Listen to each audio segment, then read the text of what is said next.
So we look forward to getting started today with phase one. It's good. It'll be good to get the guys back on Zoom. We're going to go 2 weeks here with phase one, where the players are away from the coaches, and they'll continue on with their strength program and conditioning. A number of the guys went down to Texas to be with Pat and do some work there. So what the reason why is very similar to last year is that over the last 5 years, we played a number of games and off-season short. So I want to make sure we give the guys enough time for recovery, and then we'll bring them back for the phase two part, which is again in 2 weeks. We had some new additions to the coaching staff on the offensive side. So the new member is Todd Pinkston. He'll be working with the running backs. Porter Ellett will also work with him there as the assistant running back coach. And then some promotions that took place. Matt Nagy becomes the offensive coordinator. Joe Blameyer becomes pass game coordinator. And then Connor Embry will work in, excuse me, at the wide receiver spot. David Girardi, he'll work in with the quarterbacks.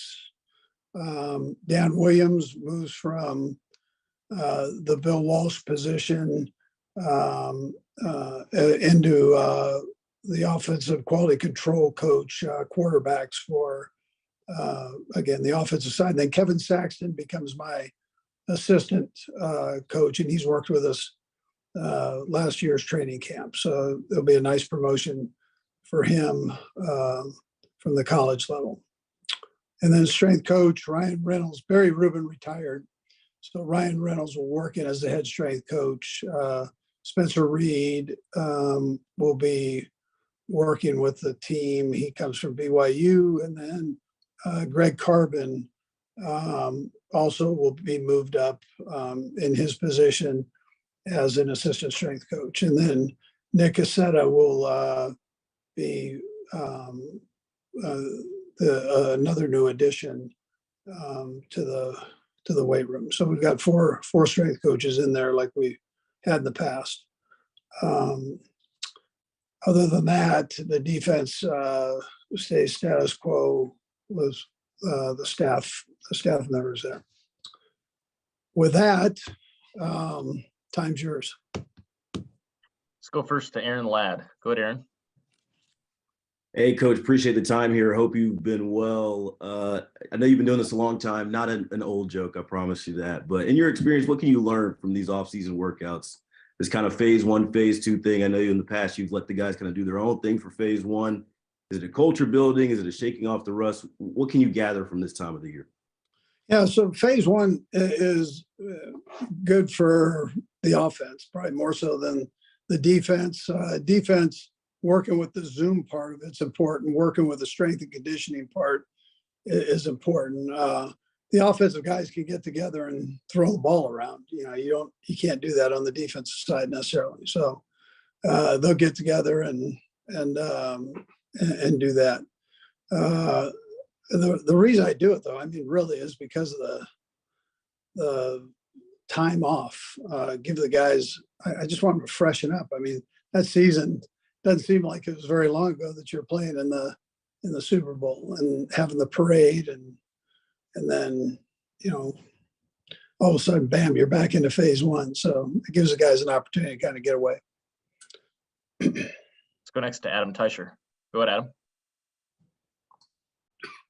Hey, Andy, with the draft coming up, wanted to ask you, you guys have done a nice job of drafting and developing players in later rounds in the recent years.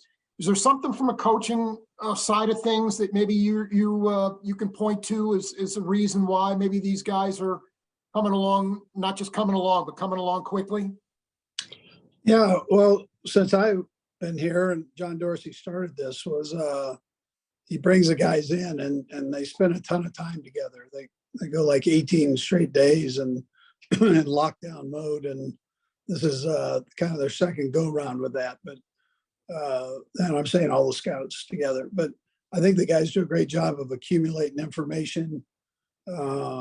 Brett obviously heads all of this up and stays very disciplined with it, which is another thing. There are no shortcuts that he takes, and I think that pays off in the long run. I mean, will you have all the starters that we had this year starting? I mean, I can't say that this was a unique year, but I know that Brett does a great job of getting everybody involved, coaches involved in it, and scouts, and their opinions matter. And I think that he's able to blend all that together and then make these picks. So he's very thorough with that. Let's go next to Vahe. Go ahead,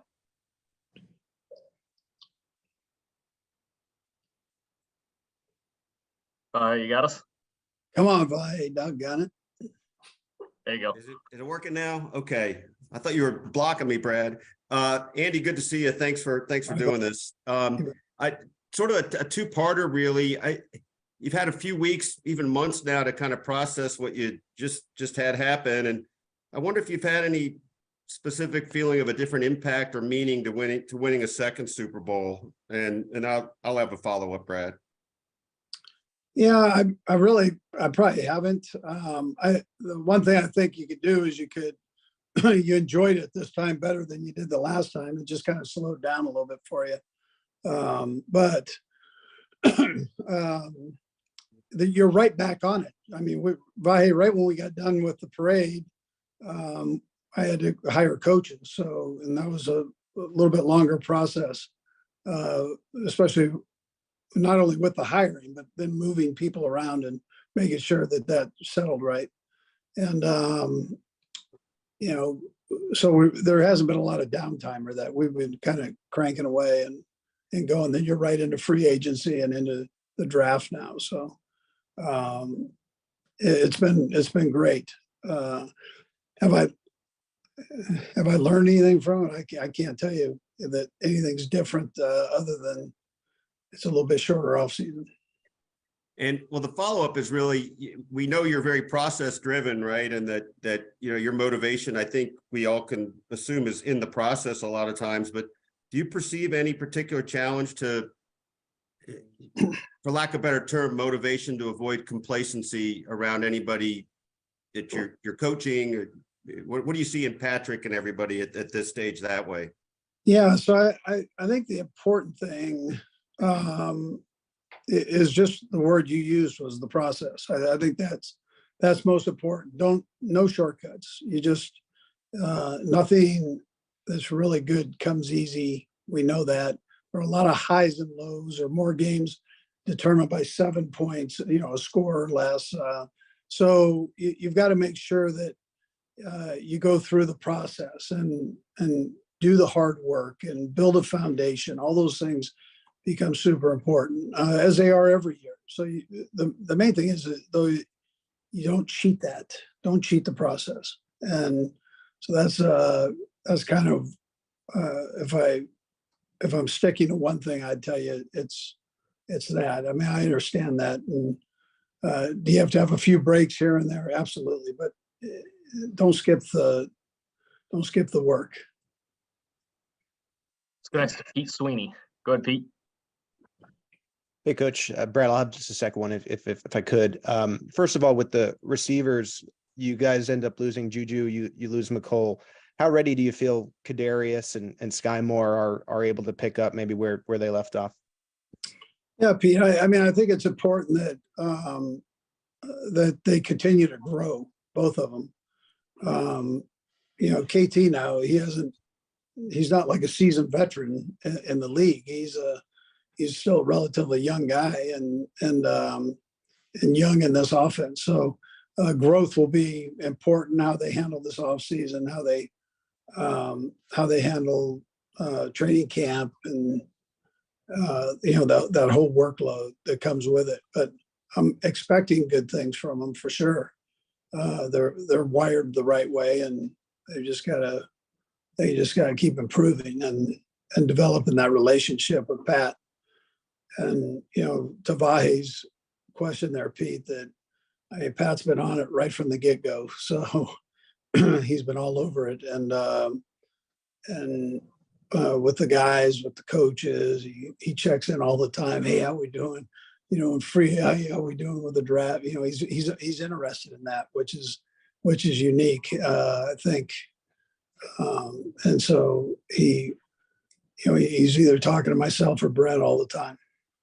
And you guys were really successful with moving Orlando and having him be the left tackle. Now that you bring in Jawan, how confident are you that he can play left tackle? What are the plans? I know it's early just as of now in that regard.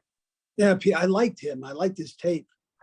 Now we saw him firsthand a couple times too. So even though he was on the right side, I think he could transfer over to the left side.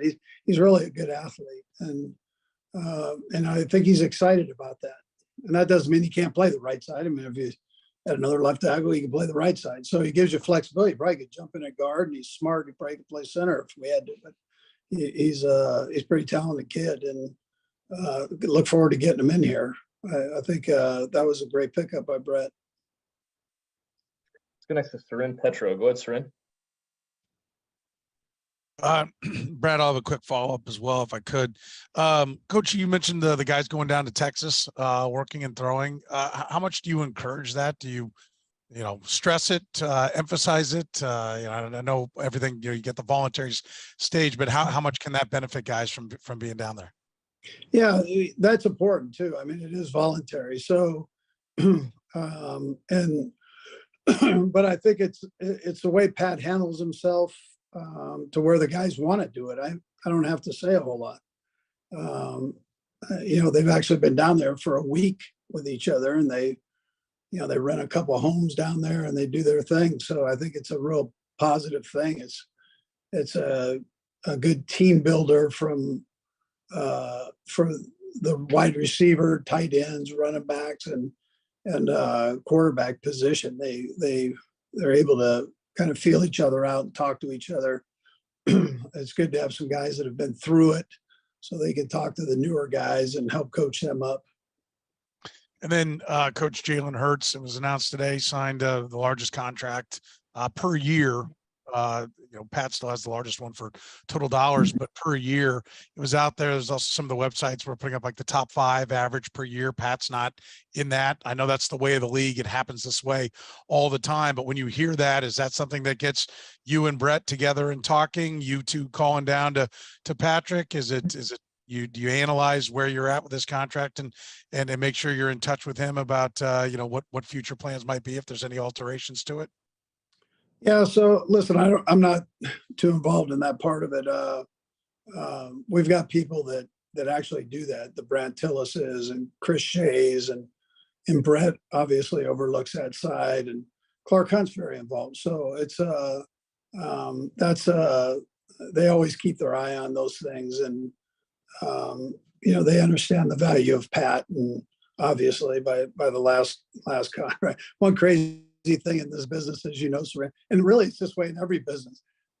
Right when you sign a big deal, somebody's going to beat you. I mean, it's and if you can start chasing that and kind of forget about your job at hand. But Pat's got a great feel for all that stuff, and the main thing he wanted to do, which my hat just goes off to him, is he wanted to do a deal that was team friendly, so that we could sign. If you lose a left tackle, you can go out and sign another one and have that flexibility there. So, I think he's got a great feel on all that. Let's go next to Sam McDowell. Go ahead, Sam. Hey, thanks, Brad. I'll have a quick follow-up too. Andy, just with the draft being in Kansas City, obviously I think for all of us on this call, it changes a lot, but for you guys in the building, I mean, does anything change just with the location of it being here?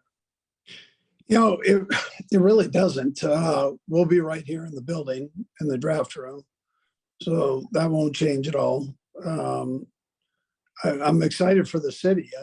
I think obviously all these people that are coming in for this are excited. They're excited to be in Kansas City. You better get the barbecue fired up and ready to go, because you have a lot of folks here. And then the second thing I wanted to ask you, I think it's the first time we chatted with you since the NFLPA report came out. And obviously, There was some stuff in there about Rick and players felt discouraged from reporting their injuries. Just what was your takeaway from that? And is there any change in protocol and emphasis on trying to change that environment? Yeah, so that's a good question.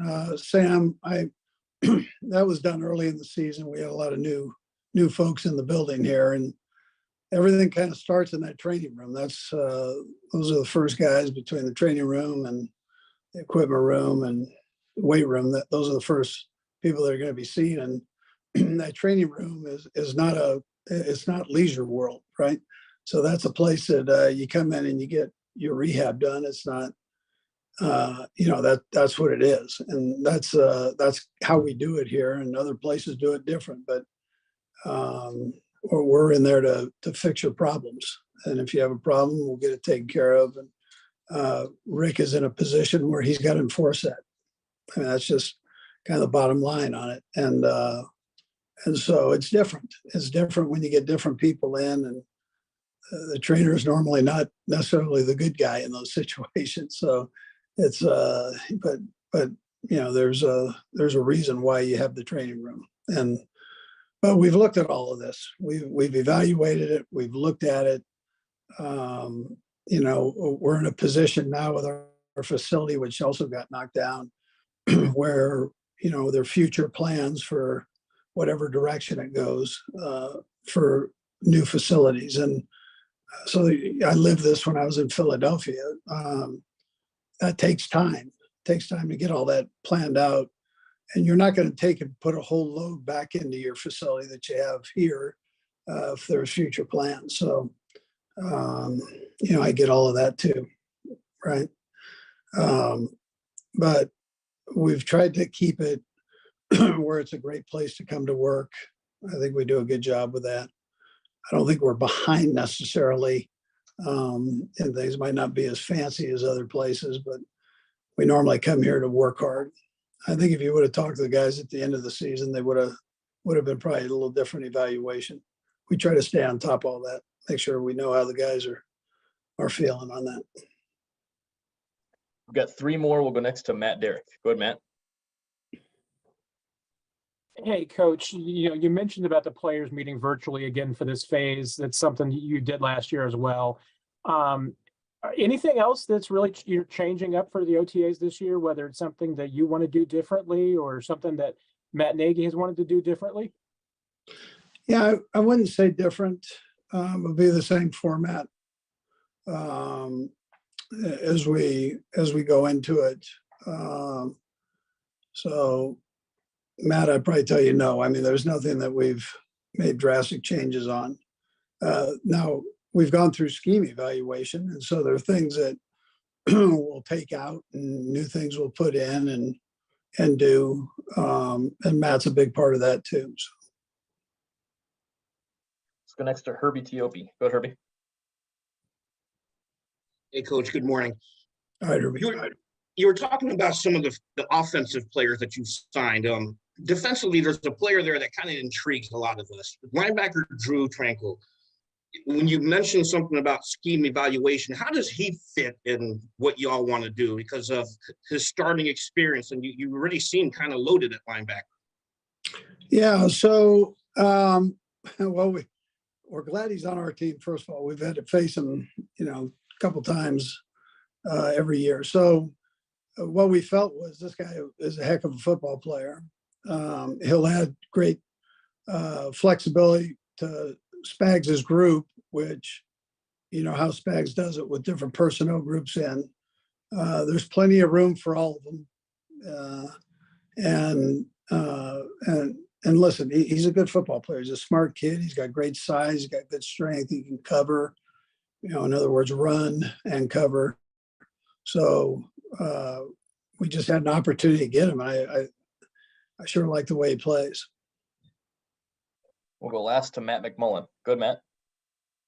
Hey, Coach. You spoke a bit about how the draft is here in a few weeks. It's not too often that the commissioner goes up and congratulates the home city of the draft for being Super Bowl champions. Just curious for your expectations for how Chiefs Kingdom is going to represent here in a few weeks of the draft.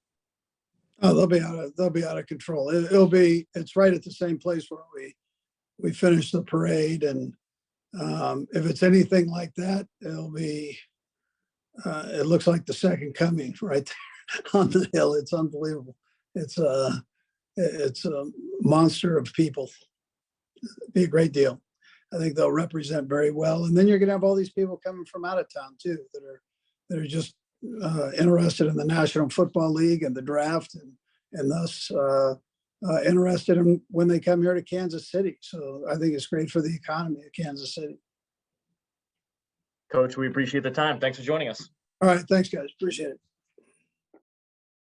Back-to-back Super Bowls. And so I was curious, what's the best advice you've received from some veterans on the team about how to approach and handle the offseason coming off a Super Bowl? Yeah, first and foremost, man, you just got to rest, spend some time with family, friends, things you don't really get to spend a lot of time on during the course of football season. Then in terms of football, man, just kind of just regress, rest, recover, stretch it a little bit. And also, man, just football is an annual thing. And so, again, you pay your dues annually. So you got to come out the next year, man. You just got to go out there and compete and try to get back into the same thing again. So that's the challenge that we have, as not being complacent, just working every single day to get back to where we want to be. Let's go next to Nate Taylor. Go ahead, Nate. Hey, Nick, thanks again for this. What do you feel like you grew the most last season in winning the Super Bowl, and where do you feel most excited about this upcoming season?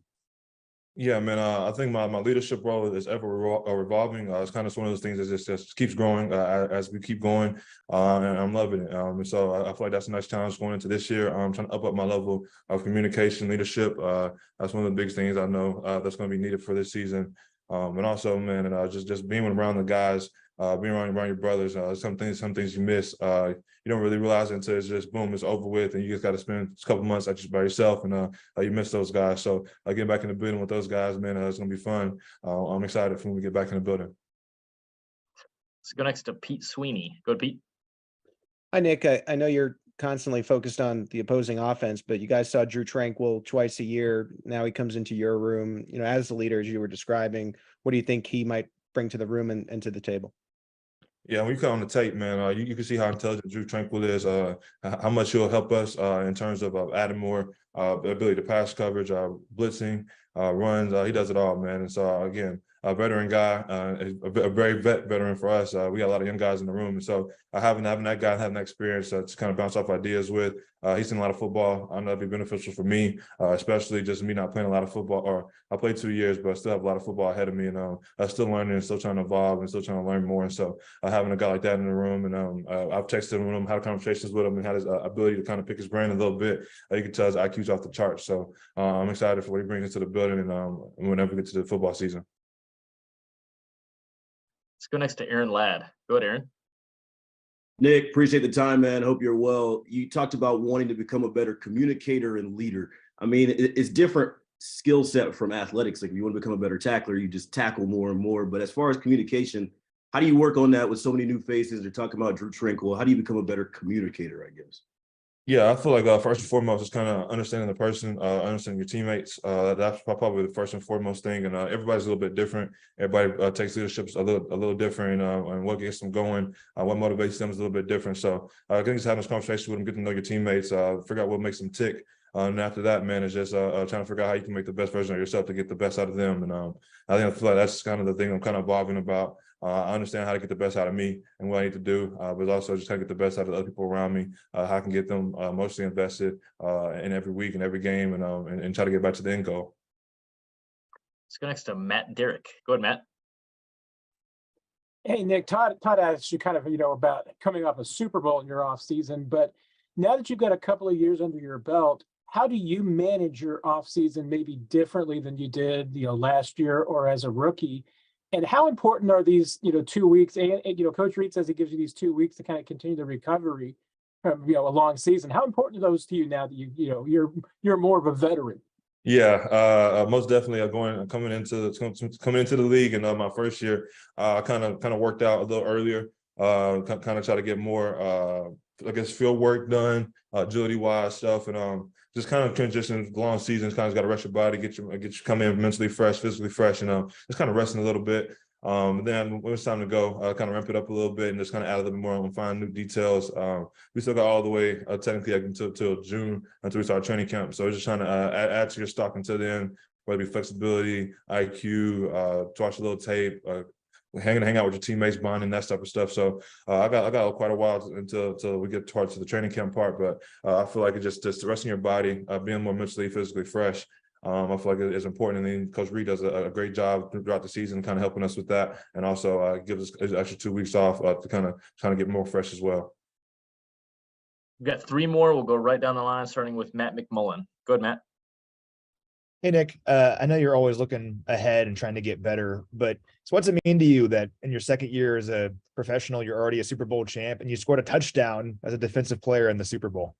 Yeah, man, it's still a crazy experience, man. I'm still trying to soak it in. It's one of those things that just you keep watching it and you really don't understand the magnitude of it, especially me. It's my second year, so I guess ignorance is not a bad thing in terms of that. But yeah.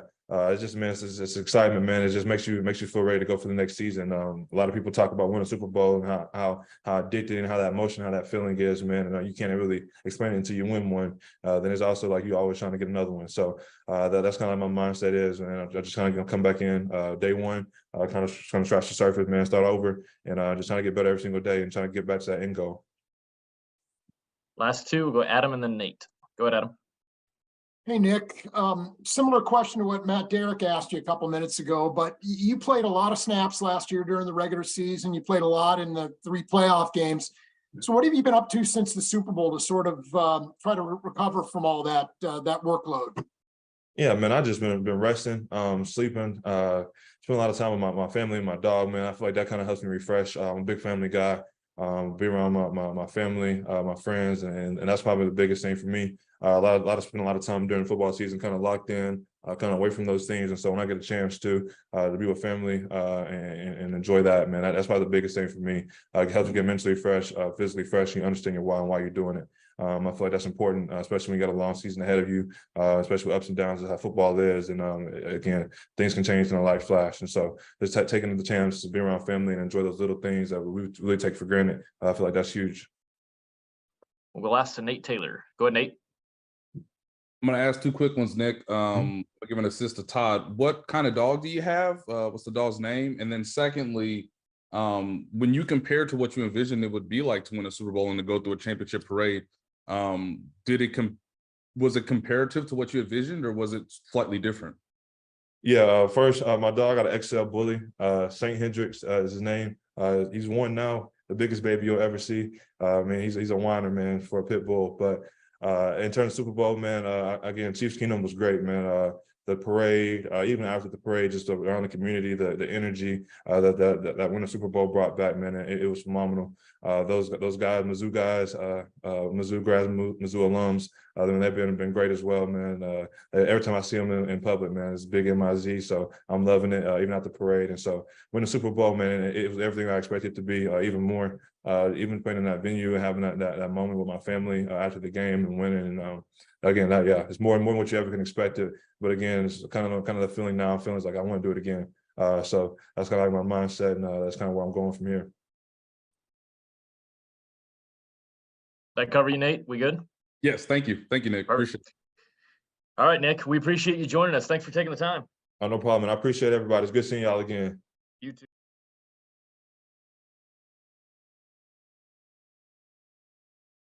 Is just how quickly do you think you were able to turn forward from winning the Super Bowl, and kind of what was the mechanism that? Then I'll have a follow-up, Brad. Yeah, I mean, the one thing about winning the Super Bowl is your offseason gets a lot shorter. So I turned forward pretty quickly. I would say it was probably after I went to Vegas with Travis. After that, I was ready to get back to the next season. So we celebrated for about a week or 2, and you go on little trips here and there and for relaxing, but I try to get in like 2 or 3 days of workouts in with Bobby and try to build up so that now I'm kind of back in that OTA mode and ready to go. And I know you think about this stuff, but how would you say your sense of motivation is changed or the same from having won 2 Super Bowls now and 2 MVPs? What's sort of bubbling inside you now with that underneath you? I think to me, it makes you even more motivated. I mean, you can see the where you can get to. You can see that obviously winning a Super Bowl is so hard to do, but once you're able to do it multiple times, you see that it's obtainable to go out there and get more. And so for me, I understand it's going to be a challenge every year. Every year is a new year. You have to keep getting better and better. But the motivation is to continue to try to do whatever you can to get back and win that game. Let's go next to Pete Sweeney. Go ahead, Pete. Hey, Patrick, you guys said goodbye to Juju and McColl, and that means that Kadarius and Sky Moore are going to have bigger roles. Just when you think about those two guys, and love your comments individually for each guy, but what do you think they bring to the table, and what gives you confidence that maybe they could even have more production next year? Yeah, I think the biggest thing, I mean, you start off with getting both those guys in year 2 of the offense and letting them expand their roles. I think you could see it, especially with Sky at the end of the season. How he was getting more and more involved in the offense, and I think he'll continue to take those steps and be even better this next year when he's more comfortable, can utilize his talents even more. And then with Kadarius, I mean, I think y'all saw the upside this last year of how special of a talent he can be, and so to have him in that offense another year, have him working with Coach Reid and how we practice and training camp, I think he'll have his body in the best shape that you could possibly be in to go out there and be healthy all season long. And so we're excited for those guys to take those next steps within this offense. Let's go next to Sam McDowell. Go ahead, Sam. Hey, Patrick. With the draft just coming up in about 10 days, just wondering if you could sort of backtrack to your draft night. Obviously, I know you talked a lot about just how it came to be with the marriage between you and Kansas City, but just specifically the experience of draft night, as far as who was there, what that night was like for you. Yeah, my draft experience was, it was awesome, obviously, but I didn't know kind of where I was going to get drafted at. I think at the very end, I had a sense I was going to get drafted higher than I even expected. But I had chosen to stay home. I got invited really late to the draft because I think I rose up the draft boards pretty quickly at the end. But I chose to stay home and be with my family, and we kind of rented out the top part of a restaurant in my hometown and had all my family and friends there. And it was cool. I mean, obviously you get drafted to the team you want to get drafted to, but it was early in the night, even though it feels like it's still like an hour into the draft at pick number 10. And then I got to do the media and stuff like that. And then you just enjoy that moment with everyone that's kind of been with you the whole way. And so for me, it was really cool to be able to be home, but I know I'm excited for all these guys to get to Kansas City this week. I mean, I know it's gonna be a special environment, and I'm gonna try to make it out at least one night and be a part of it. Let's go next to Matt McMullen. Go ahead, Matt. Hey, Patrick, a similar question about the draft. Just how excited are you for Kansas City and Chiefs fans to kind of celebrate the Super Bowl again over the course of draft weekend here in town? Yeah, no, I'm extremely excited. I remember whenever the draft got announced, I told Mark Donovan that I was going to make sure they say world champion Kansas City Chiefs whenever they announce our pick. And so I held my word to that. And I don't know if it's ever been able to say that in the host city, but I'm excited for Chiefs Kingdom to be out there and obviously supporting the entire draftees and their process, but supporting the Kansas City world champion Kansas City Chiefs whenever our pick comes up. Let's go next to Herbie Teope. Go to Herbie. That's good stuff, Patrick. How you doing, man? Good, man. Hey, I got 2 questions here for you. We're a little more than 2 months removed from you having the most watched right ankle injury in the history of the Super Bowl. Where would you say you are health-wise on that now, and have the second one after that? Yeah, I think now it's been more about just kind of managing it, but getting the mobility back as best as I possibly can. I wouldn't say I'm 100%, but I've had no necessarily limitations. It's just when you go through a grind of a week of training and you're trying to push it and go through the rehab process, but at the same time, you want to make sure you're still building. You might be a little sore on the weekends, but I think we've done a great job of pushing it to the right limit to where now I'm throwing and stuff like that and having no limitations there. So I think there'll be running and cutting. There'll still be a little bit of limitations going the next few weeks, but I'm happy with where I'm at. And we'll keep pushing it and getting me to the right spot before the beginning of the season. Pete asked you earlier about some of the new wide receivers or some of the wide receivers you're working out with down in Texas. But Justin Ross, he's gone viral with some of those videos. What have been some of your impressions of him now that you've got him there working away from the team? Yeah, I mean, the talent's through the roof. I think anybody can see that, and I think he's gotten better and better. And even though he wasn't active all year long. He was in the building and he was able to see the guys and how we do things and listening and being in some of the meetings and stuff like that. And so I'm excited for him, man, to get out there and be able to get the reps and practice and get the little fine details that we like to do in this offense. And like I said, the talent's there. He works his tail off. I'm like, man, you got to ease up a little bit. He wants to run every route 100 times, but you rather have to ease up on the guy, make him kind of ease up on himself, but he wants to work and to be the best player that he could possibly be. Let's go next to Nate Taylor. Go ahead, Nate. Hello, Patrick. Good to see you. I have 2 questions as well. My first is going through the scheme evaluations with the coaching staff and looking back on the season. Has there been something that you've identified even already that you want to improve on for next season? Yeah, for me, I knew during the season this last year, I thought there was a couple of the deep throws that I didn't hit that I usually do. So just trying to get back to that and being able to hit those opportunities whenever I get them, because we don't get a lot of them. We get a lot of too high coverages and stuff like that. So whenever I do get those opportunities, I want to make sure that I'm connecting on those. And then little things, I'm just trying to get myself out of funks within the game. I mean, there's just times where I feel like I lose my footwork, which causes me to kind of have those spells where we're not scoring points. And instead of pressing and trying to do something extra to make stuff happen, just kind of getting back to the fundamentals and getting the ball out, which I think I have gotten better at. But at the same time, that's something that I have to work on every offseason. Yeah, and secondly, because you're doing the throwing sessions again with the guys down in Texas, was there something that you wanted to add that's new this year or that's different from years, from last year previously because you went experience last year? I think I had a better game plan for it just in general, just having a place for those guys to stay, getting the guys down here and with several weeks, but several different days that they can make it so that they don't have anything. They can be here for at least 2 or 3 weeks at a time, and they don't have to worry about having to fit it in their schedule. They have several opportunities. And then I think the biggest thing was I just had a better plan for what fields we could use, grass field option, turf field, indoor, and the timing so that we can get the guys in and out and they can still live their lives and be in virtual meetings and stuff like that. So I just had a better plan for myself of getting those guys down here. And we've had a great turnout, man. And I'm excited for these guys. Everybody looks hungry and ready to go. Let's go next to Adam Teicher. Go ahead, Adam. Hey, Patrick, welcome back to the football season. I wanted to ask you about the ankle again. I remember a couple of years ago when you had the foot surgery, you felt like that maybe set you back a little bit, even when the season started. Do you feel like there's going to be any long-term setbacks here and with that ankle? And Brad, I'll have a second question as well.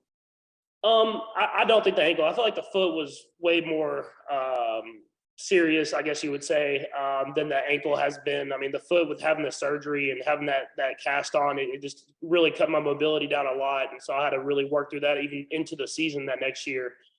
With the ankle, I felt like we've improved, especially these last few weeks, a ton. As far as the swelling has went down finally, and I don't have that soreness just as much as I was having it after a few days of work. And so with the improvements that we're making these last few weeks, I have a great feeling that by the time we get to training camp, it won't even be any question at all. And so we'll continue to work through it at OTAs. I don't think there'll be any limitations on reps or anything like that. Especially if I'm not running around a ton. But at the same time, we'll continue the rehab process and making sure that by the time we get to training camp, I can just roll out there and feel perfectly fine. Okay. And it sounds like you're sort of for lack of a better term, the coach of those workouts down there. Is there value in that for you, maybe leading those workouts with no coaches around where you're sort of the guy? I think there's a value to me talking to the guys like that, especially when you get new guys in, and I'm working with everybody that kind of is on the roster. And so for me to explain how I think of the route and how I teach it, and then them being able to go to the virtual meetings now and hear how the coaches teach it, I think it gives them a better understanding coming from different perspectives. And I've actually been proud of guys like Sky and Marquez especially. I mean, just how they've been able to help teach these guys that are new to the team how we run routes and everything like that. And I think that helps them as well. And so it just builds those relationships at the same time as those guys learning the offense as quickly as they can. We'll do a few more. We'll go next to Matt Derrick. Go ahead, Matt. Hey, Patrick, you talked a little bit about what's going on down there. But, Coach Reid says one of the reasons, too, that he likes to do this now virtually, this phase one, is it gives guys a little bit more of a rest and recovery period. Does that still ring true with what's going down there? And what's life down there? What do you guys call it? Is it Camp Mahomes? What are you guys doing down there when you're not playing football? No, I mean, I definitely think they get more rest and stuff like that. We get the workout in, we kind of manage those guys, especially the days we run routes, making sure they get work in, but at the same time they have their legs. And then I feel like I have a good feel for how much to push those guys where they can get the routes in what they need, but not too much. And I think them just being kind of not necessarily in the building. We're in the building so much, especially when you get to the Super Bowl, the season's so long. And I think them, they're all staying together at a house that's kind of on the lake. So I'm sure they're having some good times out there. And then they're able to get there in the building, work out, and then get a few routes, and then they're done for the day. And so I don't know, we don't have a name for it yet, but we'll get some lunches and some dinners, and we'll be ready to go whenever we get back to KC. Last two will go Aaron and then Steve. Go ahead, Aaron.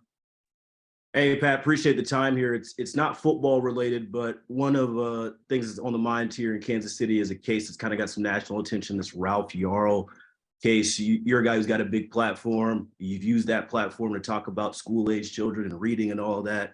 Maybe your thoughts on that case, or just generally some of the gun violence we've seen in schools since the last time we've talked to you. Yeah, I mean, first off, I just want to say my prayers and support are for Ralph and his recovery. You never want these situations to happen, but especially from the details that I've gotten from it, it seemed like it should have never even happened. It should have been a easy kind of conversation, and then both people go on their ways, and in this kid being able to pick up his family members and being with his family right now and not in the hospital. And so my prayers are for him first and his recovery. And then, just hopefully the justice system does right by him and everyone involved, and we're able to not have to have these conversations, and we were able to hold each other accountable for our actions. And so obviously more and more details are hopefully going to come out, and he makes a full recovery, and then the justice system does its part, and that we're all held accountable every single day.